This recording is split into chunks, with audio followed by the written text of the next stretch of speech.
This Parsha podcast is dedicated by the Yashar family in loving memory of John ben Farajala. May his soul be elevated in heaven.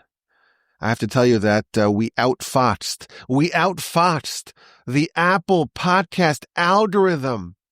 Yes, it's true. Several podcast listeners, they reported that the last couple of weeks, the Parsha rebroadcasts weren't working. Well, what's the rebroadcast?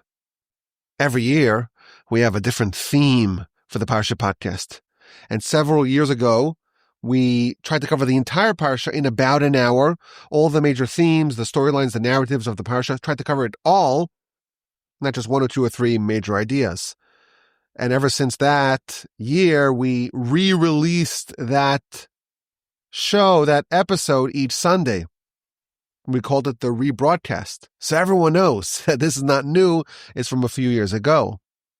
Now, a few weeks ago, for some reason, the Apple podcasts stopped surfacing these episodes. I checked on my phone. The other podcast players, it was working, but not on Apple Podcasts, which has the lion's share of the listenership. So I had to troubleshoot.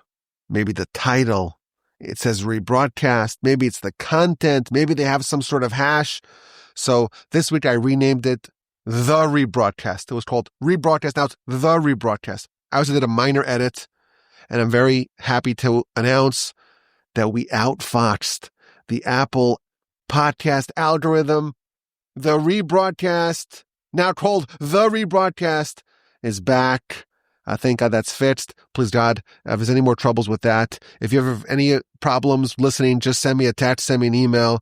We want to make sure that it's always up and always available for your listening pleasure. This is the penultimate Parsha podcast of year 9 of the Parsha podcast. The theme that we chose for this year is Torah is our ID. And the I stands for an idea or an insight, and the D stands for a dilemma.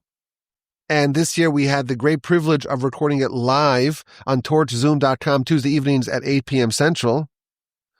A few quick announcements. First of all, the upcoming 2 weeks, meaning V'zos HaBracha, the final Parsha, and Bereshis, which is the first Parsha of next year's cycle with the help of the Almighty, we won't be gathering together on torchzoom.com on Tuesday, because it's all sorts of festivals of Sukkot and Shmini Atzeres and Simchas Torah and so on.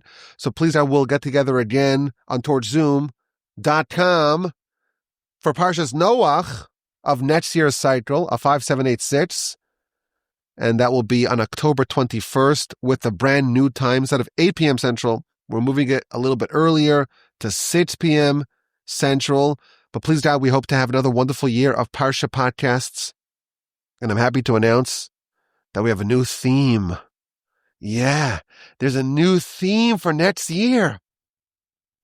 No more dilemmas. Maybe every once in a while we can throw in a dilemma. This is going to be our 6th year, please God, with a Parsha podcast theme. We had the A and Q. Remember the A and Q? It's not questions and answers. It's answers and questions. I ask the question, and you have to send me the answer. And we had a bunch of people that didn't miss a single week. Every week, they came up with an answer to some of the very challenging questions that we posed at the end of the show. And the next year was the exquisite insight. And the next year, it was Torah raises your IQ. People like to listen to Mozart. Oh, that's going to make me really smart and bright and sharp and clever. But Torah is machtimas pesi, takes the fool, makes him wise. So the I is an idea. The Q is a question. Last year, you recall, it was dad. Deep and deeper. We don't just go deep, we go deep and deeper. And this year, Torah is your ID. And please God, this upcoming year, year 10 of the Parsha podcast, the theme is going to be Parsha Backstage. Everyone, you learn the Parsha, and you see, there's personalities and the stories and some of the mitzvos. But what's the backstage? What's the story behind the story? What are those subtleties that we may have totally missed? What are the insights that we can only appreciate once we look very carefully, very closely? What are the secret connections, the hidden messages, the things that you missed the first time, nay, the first 10 times you read it? What are the deeper insights that will give us a greater appreciation of the profundity and the perfection of Torah? Parsha backstage with the help of the Almighty. That's the theme for year 10, but we're still in year 9. It's the penultimate Parsha. It's Parshas Haazinu. This Parsha is primarily a song. It's the third of 3 songs in the Torah. And it's a song about our history, our people, the past, the present, the future, this world and the next. It's a comprehensive song. It's an intricate song. It's a richly woven prophetic song. Each verse is interpreted in so many different dimensions, in so many different ways, in the past, in the present, in the future.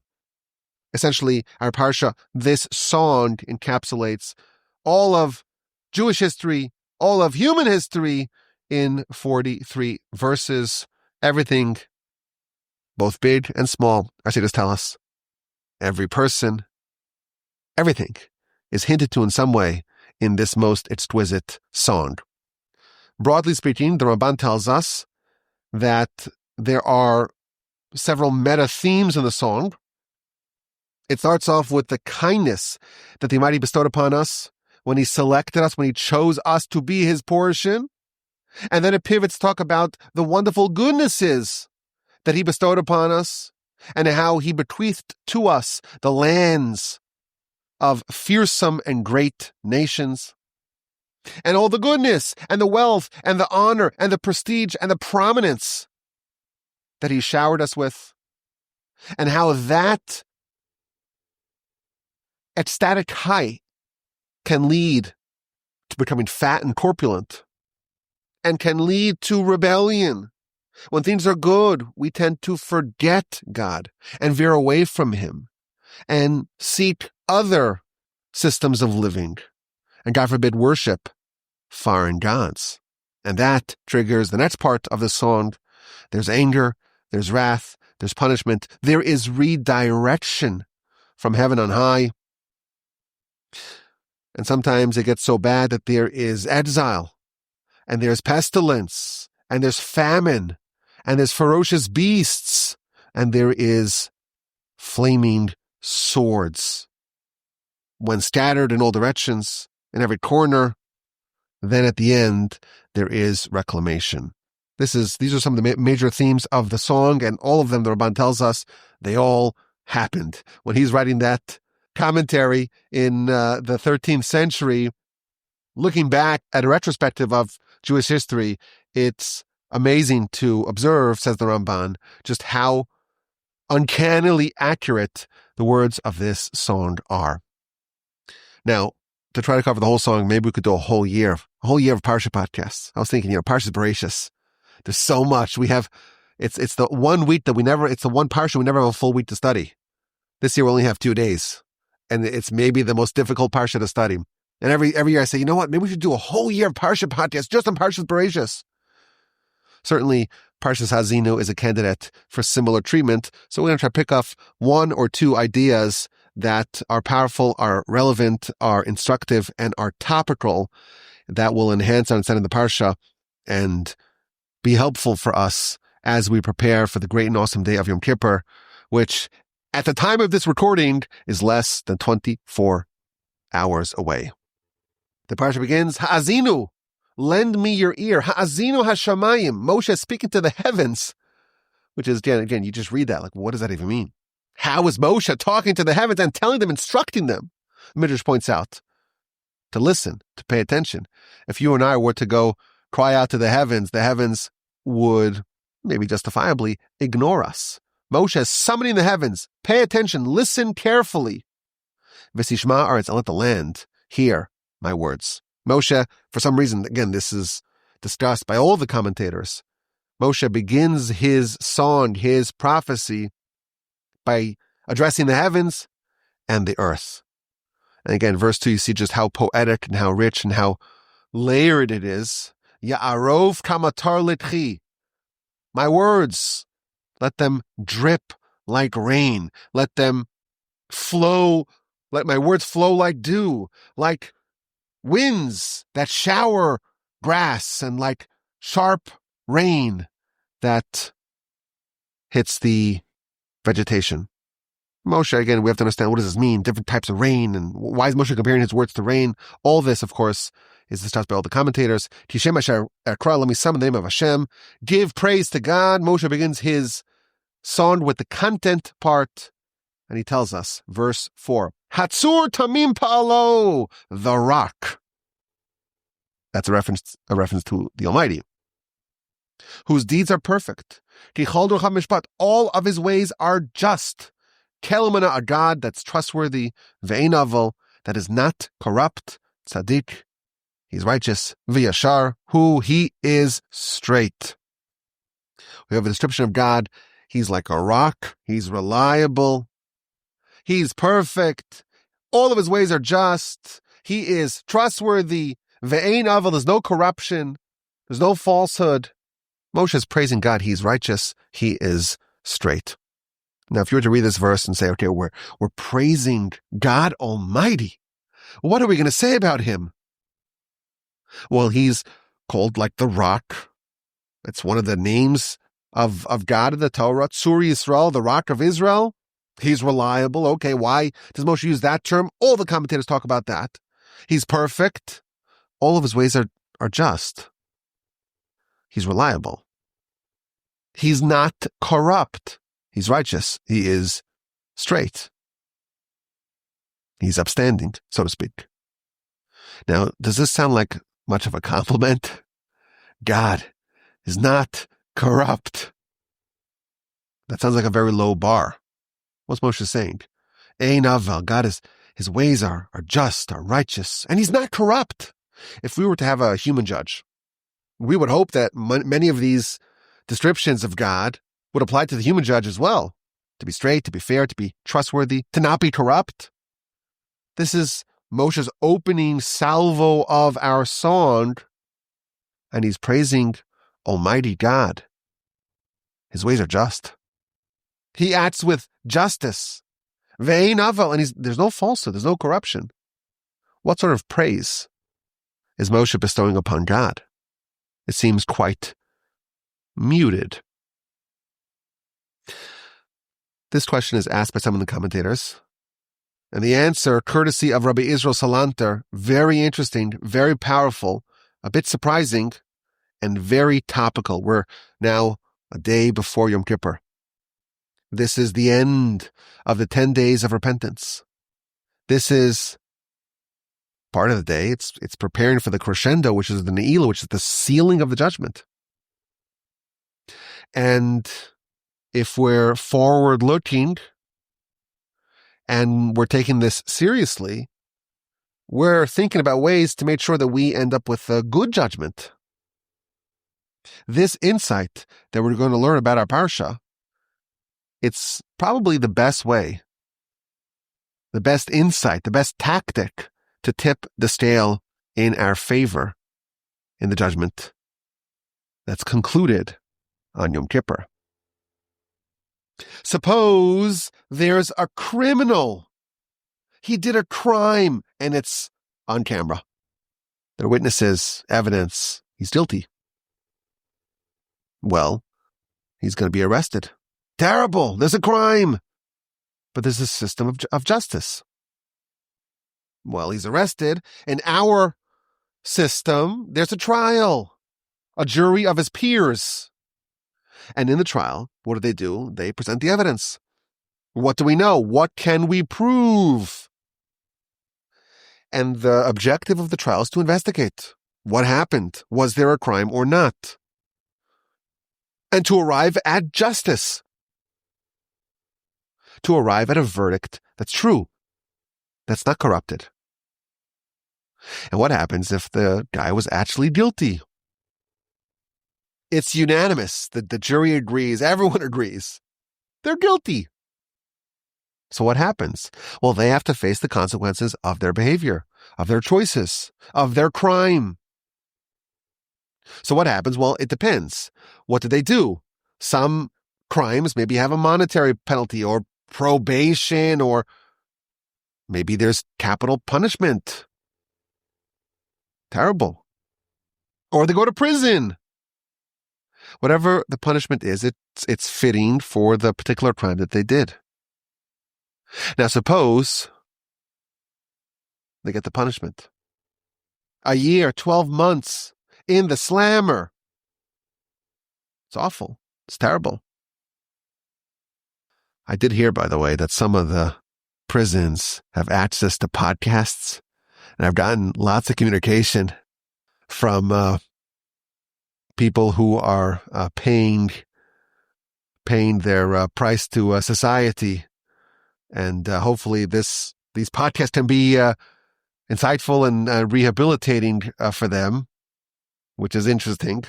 Side point, but God forbid someone's in jail. So who's punished? How does our system work? Our system works that the guilty is punished. You can't hire someone else to serve your time. If you're guilty, God forbid, well, you have to pay the consequences, to suffer the consequences. But who else is punished? Is there anyone else that's punished who is not guilty? So we think, no, but we only put one person in jail. But what if the criminal was married, has a wife, and now his wife doesn't have a husband for a year? She's suffering. What if it's a family with kids? They're suffering. He used to put his kids to sleep at night. He used to get them dressed in the morning, take them to school, bring them ice cream, take them to the ball game, play with them. And now, God forbid, daddy's behind bars. The kids are punished. What did they do? What did the spouse do? The kids are innocent.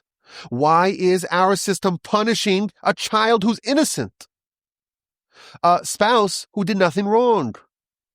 Suppose the guilty person had a business with employees, with patrons, with clients. They're all suffering. What'd they do wrong? They have friends. They have a community that rely upon them. And they're punished too. What did they do wrong? There are so many people in the orbit of the criminal who are now punished for a crime that they did not commit. Do you know why an innocent child is punished? An innocent spouse? Innocent coworkers? Innocent friends? Because our system of judgment is corrupt. It's punishing all sorts of innocent people. There is a lot of collateral damage in our system of justice. Someone, God forbid, is punished. There's fallout. And that fallout hits all sorts of innocent people. But that's our system.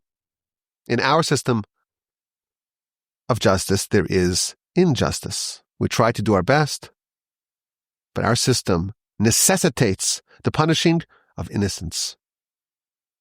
Moshe begins his song. Hatzur tamim pa'alo. God, the rock. His deeds are perfect. All of his ways are just. Kelmanite, he's trustworthy, and there's absolutely no corruption. When God does justice, there isn't an iota of corruption. Anyone who suffers in any tangential way from the judgment of God, whatever they experience, whatever they absorbed, that's what the divine judgment determined they need. Now, of course, we don't understand God's calculations. We can't. It's not possible for us to know all the variables and all the factors. We can't fathom the depth of judgment. We don't know, of course, what our soul needs and what our status really is and where our soul came from, what's its destiny, what it needs to fulfill, maybe what happened in the previous life. We have no idea. We're flying blind. But the Torah is telling us it's an amazing praise that when God dispenses justice, there's absolutely no corruption. There's no corruption at all. All of the fallout of whatever Hashem does in justice, even that is just. Now, again, we have no way to see the cause and effect. We don't know why people have it coming. But that's what the Torah is telling us. There is no corruption. There's no innocent bystander who is a casualty, an innocent casualty of any act of God. Human justice. It could be as well-meaning It could be with intention to do just goodness and justice. It's full of corruption. We're trying to do justice. We're trying to be blind in judgment, to not favor anyone. But there's all sorts of innocent casualties. God's justice is completely righteous. All of his ways are just. There's absolutely no corruption. There's absolutely no injustice. Now that's what Moshe is telling us, but there's very important ramifications for us. Rabbi Salanter, he used to say that this recognition that there's absolutely no corruption in God's judgment, this provides the best tactic to merit a good judgment on Rosh Hashanah and on Yom Kippur. When a person becomes a public personage, they have other people who are relying upon them, who are dependent upon them. The more dependence a person has, the more people need to be found guilty for them to be punished as well. Because when a person is punished, everyone in their orbit is also suffering on some level. And because there cannot be any injustice, any corruption, the larger someone's life footprint is, the more people who would be armed, so to speak, if they receive a bad judgment, well, that's a form of fortification to ensure that they receive a good judgment.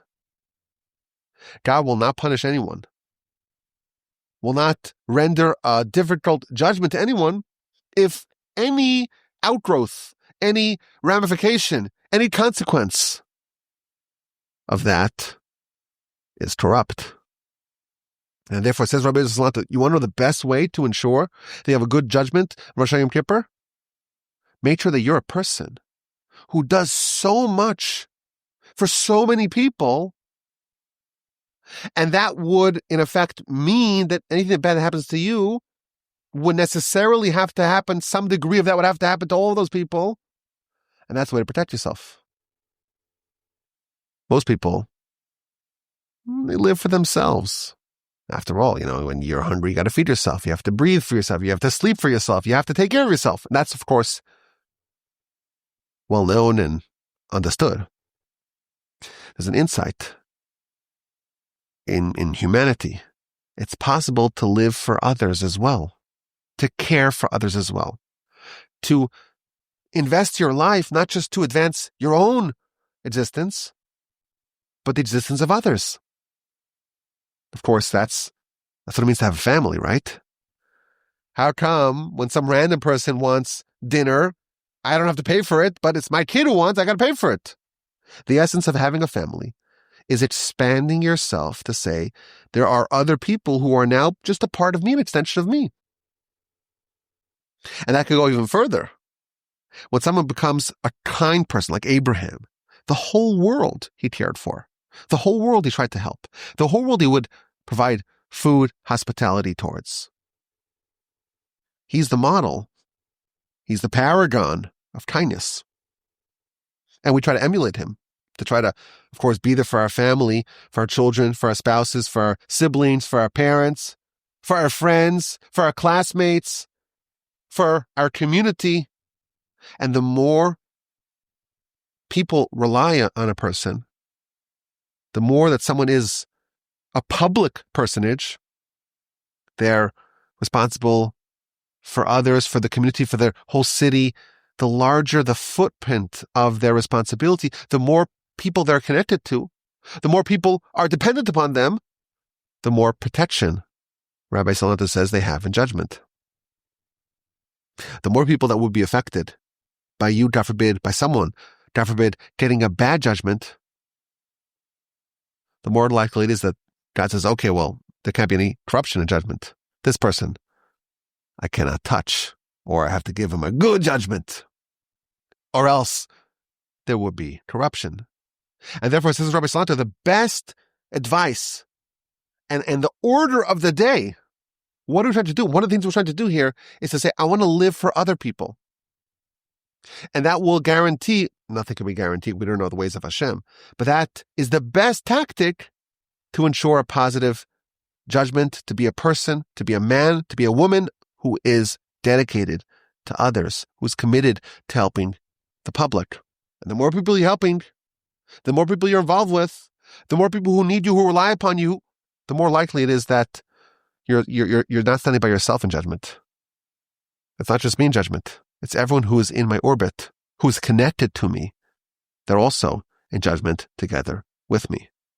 And the more people that rely upon you, the more likely is, sorry, this person can't be touched. This person cannot have a negative judgment because the ways of God are all just.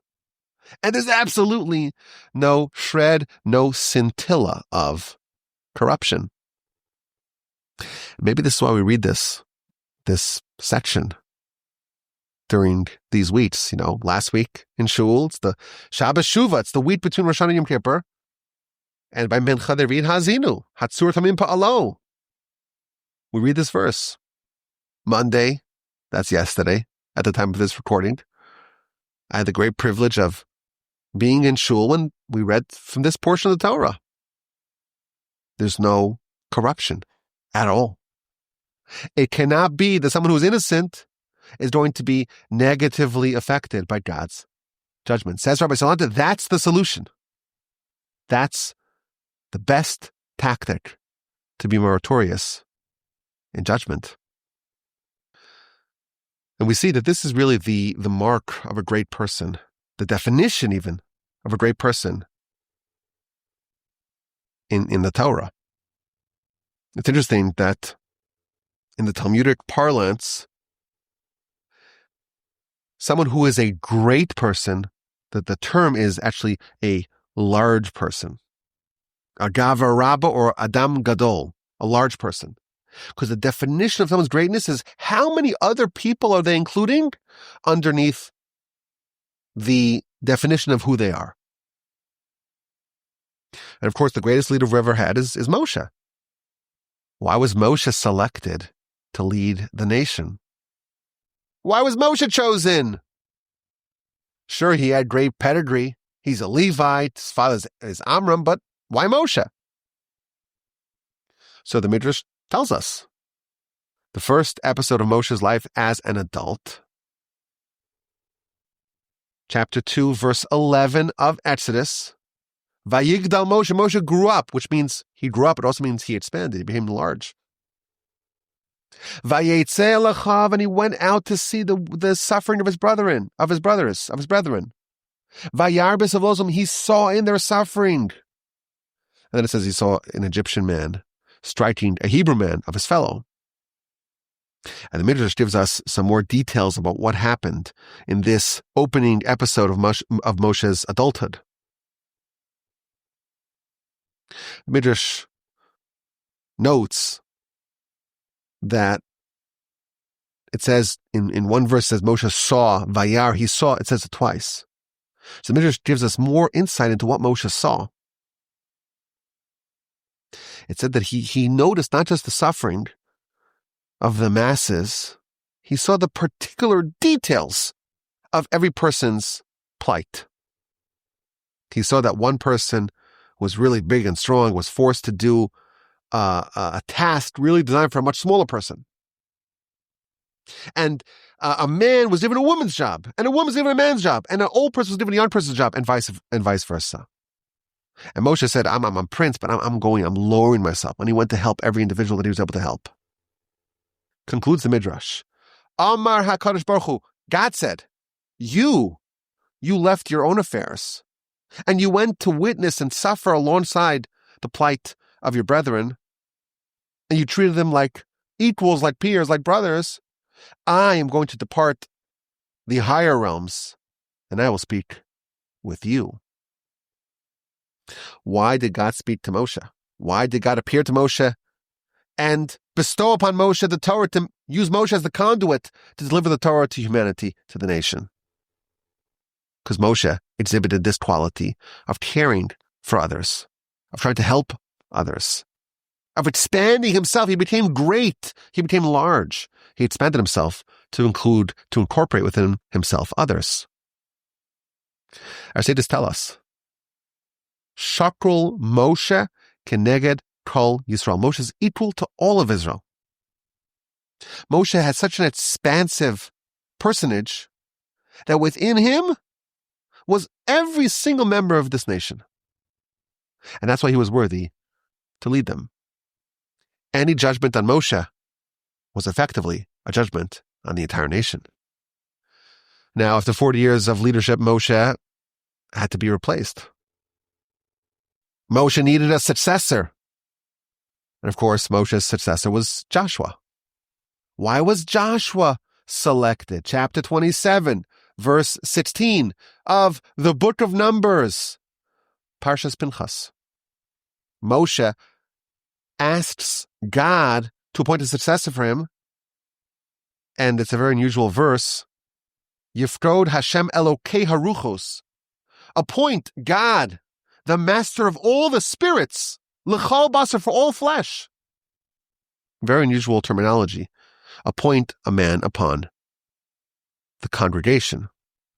Why is Moshe describing God as the God of the spirits for all flesh?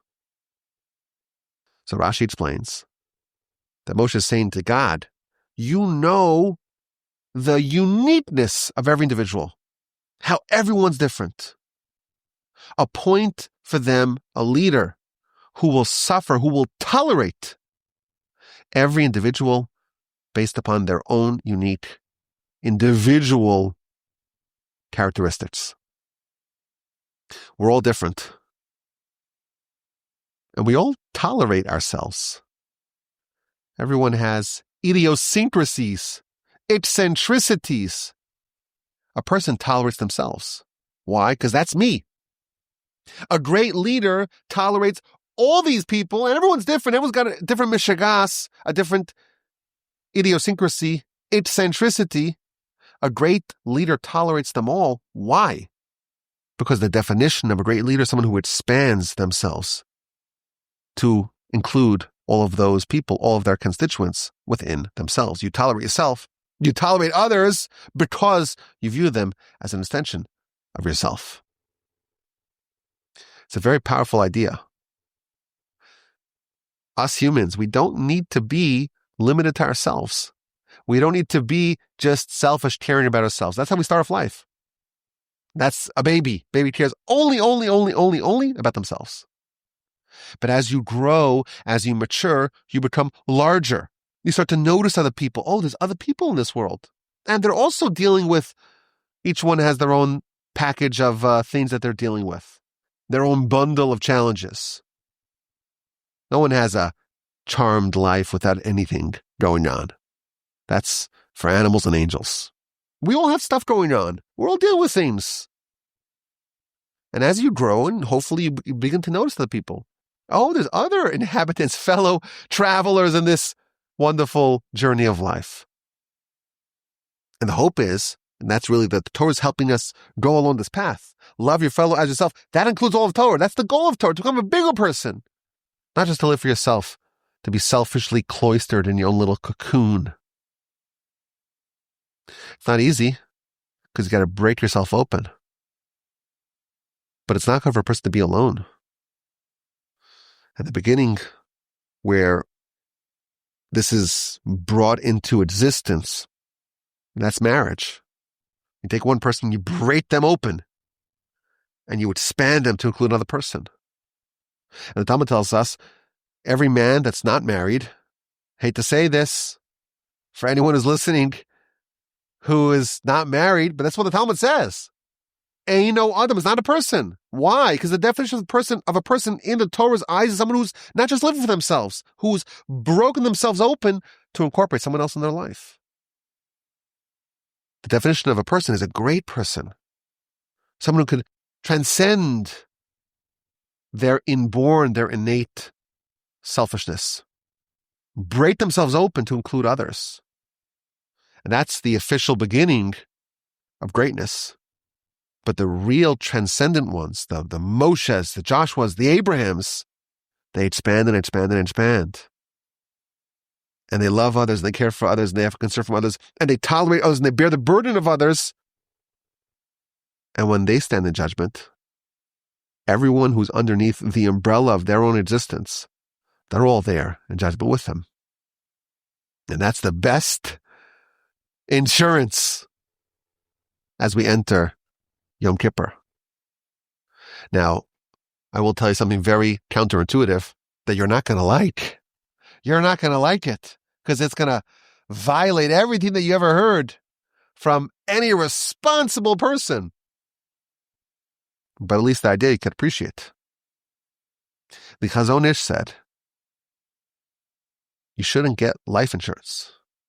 I knew you wouldn't like it. I knew you wouldn't like it. Why? He says, God forbid someone, they have a family, they have children, they have a wife, they have responsibilities, they have enormous responsibilities to tend to their family. You get life insurance. What if, God forbid, something happens? What he points out is that by taking life insurance, you're in effect removing some people from the consequences of you, God forbid, dying early. Because if you don't have life insurance, I'm getting the looks there. I'm getting the looks. I knew you wouldn't agree with it. And by the way, I do have life insurance. Most people say still get life insurance, but the point he's trying to say is that if someone doesn't have life insurance, well, then what's going to be with their children? Who's going to pay for their children to be raised properly? That helps them in judgment. So in effect, he's saying is that if you don't have life insurance, it's another reason why you'll be more likely to have a good judgment. Now, again, I will say that this is what it's an idea that he said, and the concept is true, even though what I advise is everyone should get life insurance. But the concept that there's a way to fortify yourself to have a better judgment, I'm not living with myself. I'm living for other people as well. I'm more of a communal person. And this is one of the things we're supposed to work on as we prepare for this great day of Yom Kippur. How do I expand myself, become a greater person, a bigger person, a larger person, to bring other people into my orbit? There's no injustice at all in God's judgment. There's no corruption. And we can use that to our advantage. I want to say maybe a slightly similar idea. Maybe another way to phrase this same concept. There are teachings that seem to be contradictory about how we're supposed to view these days of awe, the high holidays. You read the Talmud, it's scary. You read the prayers, it's scary. The books are open. The books of the living and the books of the dead are open. How can you say Hallel, the Talmud tells us? How can you have the praise for God that we typically have on festivals? How can you have the Rosh Hashanah? The books of the living and the books that are open. That's pretty terrifying. There are 3 books that are opened. Another teaching the Talmud tells us. Who's going to live? Who's going to die? On the other hand, our sages point out that when we go into judgment on Rosh Hashanah, we dress to the nines. It's a festival. We made sure that we have to have celebratory feasts. And why? Our sages tell us because we know for sure that God is going to do a miracle for us. We're confident. We're confident that we will experience a miracle. And the comments say, wait a minute. How can you be confident that you'll experience a miracle? First of all, we're never supposed to rely on miracles. But how can you be confident in that when the books of the living and the dead are opened? And what the commentators explain is that there's a difference between individuals and the nation. The nation will surely endure.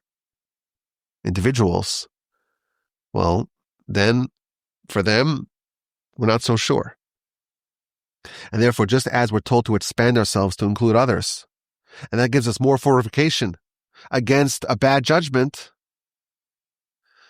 we try during these days to deepen our connection with our people. Our people are like a tree of life.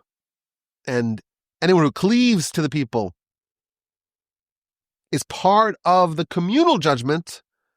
They're likely to endure and to have a good judgment as well. It's a good time to think, what can I do for my people? How can I be a team player for the nation? The nation will endure. We're guaranteed. We're confident in this miracle. The more intimately bound up I am with my nation, the more connected I am to the tree of life that is this nation. We're on the doorsteps of Yom Kippur. We're advised to take this seriously, to seek out the best ways to merit, to have a good judgment. And we find a gem in this week's Parsha, Hatzur Tamim Pa'alo, the rock. His deeds are all perfect. All his ways are just. Every way is just. He's reliable and there's no corruption. God is just 1,000%. There's no corruption. 1,000%. That can be used, ought to be used for us as we try to navigate these days and ensure that we merit a good judgment. May we be so fortunate, all of us, to merit a positive judgment this Yom Kippur. We shall be signed, sealed in the book of life. It should be a wonderful year for all of us, for our families, for our communities, for the entire nation, for the entire world. That's an idea, a powerful idea, a useful idea, a relevant idea. But now it's time for a dilemma. Maybe the greatest dilemma of all. You want to soar to great heights. You want to climb great mountains. You want to reach the heavens. You want to undertake outrageous, bold, and audacious goals. You want to make an impact. You want to change the world. You want to have a massive tectonic impact. But how do you do it? How do you elevate to the heavens? How do you accomplish amazing things? How do you accomplish maybe the impossible? Should you give up on your dreams? Should you aim for something more manageable? Should you subsist with mediocrity? There's a fascinating characterization of this week's Parsha. In the beginning of the Parsha, where it's describing the goodnesses that God did for us and how he took us out of Egypt and how he formed us as a nation, it describes God as an eagle, kinesher, like an eagle, who rouses its young, who spreads his wings to take them, and who lifts them upon his pinions. It's a description, very poetic, how the Almighty treated us as an eagle treats its young. Like an eagle rousing its nest, hovering over its young, spreading its wings to take them, and carrying its young on its pinions. This is how you would describe the relationship that God has with us. The way an eagle treats its young, that's how God treats us. And the commentaries give all sorts of explanations as to what does this mean. So Rashi, of course, tells us, if you look at an eagle rousing its sleeping young, doesn't startle them. An eagle's got so much power and ferocity and oomph and intensity to it, but it treats its young with gentleness and with mercy. God roused us in Egypt. We were sleeping. We were in a deep spiritual slumber. But there's a whole year where God was slowly rousing us up. We're starting to see all these miracles, and we're starting to see Egypt slowly being submitted and humbled before God. The arousal of the spirit of the nation was done in the same way that an eagle rouses its young, slowly and gently. And then when we traveled, there were all sorts of dangers that we were going to face. And when we traveled, it's like the small babies, the vulnerable eaglets on the wings of the mighty eagle mother, soaring high above all the dangers, protecting us from all perils. This is a touching and heartwarming description of God's treatment of our people. And the commentaries tell us this is not just the past, this is the way he continues to treat us. We're the eaglets, the baby eagles in the analogy, and God, in the metaphor, he's the eagle, so to speak. He rouses us up and takes us on this journey. If you look at this analogy, there's something very powerful that we learn over here. God, so to speak, the eagle in the analogy, rouses the young. It's time to move. We have a journey to go. We have odyssey to undertake. We have to go to a very distant land. Wake up. The eagle is going to wake up the babies. The babies still need to wake up. The eagle is going to spread its wings and allow the babies to climb up. The babies still need to climb up. They still need to do something. Yes, the eagle will be gentle and flapping its wings. The eagles, babies, the eaglets, need to climb up, to wake up, climb up on the wings. And once they take that step, well, then the eagle can soar to great heights and transport them to great distances. There's a journey that the Almighty wants us to take. And we have an analogy with a description in the Torah. God is like an eagle in the example. He is willing to do all the heavy lifting. We have to do our role. He will arouse us. He will wake us up. He'll be gentle in how he gets our attention. But we still have to process that. We still have to be willing to be awakened. And we have to climb up, take that first step of that very long journey. In our ascent to the stratospheres, we have a co-pilot. We're not on our own. Now, it's not really fair to describe us as a co-pilot because we do 1% or maybe 1/10 of 1%, and God does everything else. Something is expected of us. We have to wake up. We have to be roused from our slumber. We have to take those small steps to climb aboard the wings.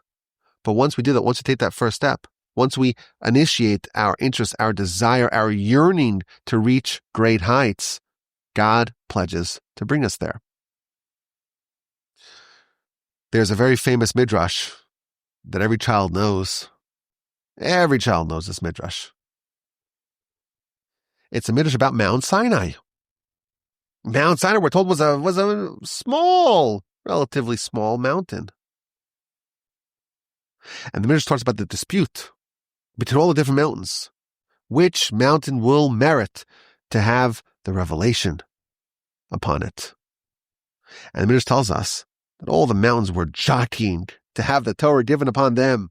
Mount Tabor, Mount Carmel, all the mountains of the whole world were all saying, we're worthy. We're so big. We're so impressive. We're so lofty. We're so elevated. It's fitting to give the Torah upon us. But Mount Sinai was small, was humble, was lowly. And God says, okay, you're small, you're lowly. I'm going to give the Torah upon you. God descended, so to speak, from the great heights onto the very low, humble, modest mountain. The question that I have in this midrash is that there's an assumption. There's an assumption. The assumption is that everyone agrees that the Torah has to be given on a mountain. The only question is, which mountain will it be? There's all sorts of other places that can be the venues for the giving of the Torah. You can have a valley. You can have an isthmus, an archipelago, the plains, the straits, the savannas, the mesas, islands. There are all sorts of geographical features that could have been the place where the Torah was given. But none of those were options. The Torah had to be given on a mountain. And the only question is, which mountain? I think that this reveals the role that we play versus the role that God plays in any great achievement. It has to be in a mountain. The Torah is going to be the touch point of heaven and earth. Heaven, well, that's where the Torah was. And earth, that's where we are. So there has to be some sort of bridge connecting these two. And it has to be in a mountain, meaning we have to climb up, do our part, so to speak, and God will do his part. There has to be a meeting of the two, but there has to be something that we do. We must elevate ourselves. It's got to be in a mountain. And the question is just, which mountain? how high will we have to climb? And the bottom line is that Sinai was a small mountain. It was a modest mountain. It was a low mountain. It wasn't so high. In the end, that's the mountain that prevailed. If Mount Everest, Annapurna, K2, Kilimanjaro, one of those massive mountains was the one upon which the Torah was given, we would have to do so much more. But no, God's saying, you have to do just a little. You're the eagle. You're asleep. Wake up. It's going to be a very pleasant cooing of the alarm clock. Wake up. Could you do that? Could you climb up that little mountain? Could you climb up a little bit onto the wings of the eagle? Could you do that? I think that you could do. We must ascend the mountain to reach the heavens, but it's a low mountain. We must initiate. We have to climb aboard the Eagle Express. We have to open up an opening in our heart the size of the eye of a needle. Once we do that, God will take flight. God will descend upon the mountain. God will blast through any blockages and pave an opening the size of an auditorium for us to march through, to trundle through. We may feel like we can't accomplish great things, because you know what? We can't. The highest we could climb, I don't know, Mount Sinai. If we have excellent Sherpas and extra oxygen and mountaineering training and some guts, we could do some other mountains. But even the highest mountain of them all, it's what, 29,000 feet? It's nothing. You want to achieve the stratosphere, you can't do it on your own. Sorry, you're right. Maybe you should give up. The Torah is telling us we have a co-pilot. God is willing to do most of the work. We have to do a little bit. We have to initiate. We have to take the first step. Climb aboard. Ascend the mountain. It's a modest mountain. You have to ascend, though. We take that first step. We initiate. We come to purify ourselves. God will open up the way for us. May we be so fortunate to accomplish great things in this upcoming year. May we all be inscribed, sealed in the book of life, a good life, Laman Chalakim Chaim, the highest level of life, a life that we live not just for ourselves, but for others, and of course, for God. It should be a wonderful, wonderful, wonderful year. I want to thank you all for a wonderful year of Torah study. 5785, a little bit of 5786. Year 9 of the Parsha podcast. We still have 1 week to go, but I don't know when we're going to do it. We'll hopefully do it. But it was a wonderful journey. I want to thank all of y'all for joining me from the Torch Center in Easton, Texas. For most of the year, we spent some time in Canada and other places. But for most of the year, we were here. So it was great to have this journey together with y'all. And please God, it'll be a wonderful year of only blessing and only goodness and great health and vigor and vitality and happiness and prosperity and only goodness and lots of fantastic Torah, please God, together in the upcoming year. It should be a wonderful year for all of us and, of course, for our brethren as well, especially those in Israel, especially those dealing with very, very difficult challenges there. It should be a wonderful year. I thank you for listening. Have a wonderful Yom Kippur. Meaningful, productive, uplifting Yom Kippur. An easy fast. It should be a year that we really, really accomplish those great heights. We know, we learned this is Parsha. We learned we could do it. We just have to take that step, and then we're off. I hope to speak to y'all sometime soon. Have a wonderful day, a wonderful Yom Kippur, a fantastic Shabbos, a fantastic festival of Sukkot, Zman Haazinu, the time of our joy, which is right after Yom Kippur. No rest for the weary. Who wants rest? We want to celebrate. We want to enjoy the fruits of our labor. Zman Haazinu, time of our joy. There's no great joy. There's no joy that matches the joy of being cleansed and purified on Yom Kippur. We should all merit to have that joy and to celebrate many joyous occasions together. And of course, there's no joy like the joy of Torah. Let's celebrate that together as well. My email address is rabbiwolbe@gmail.com.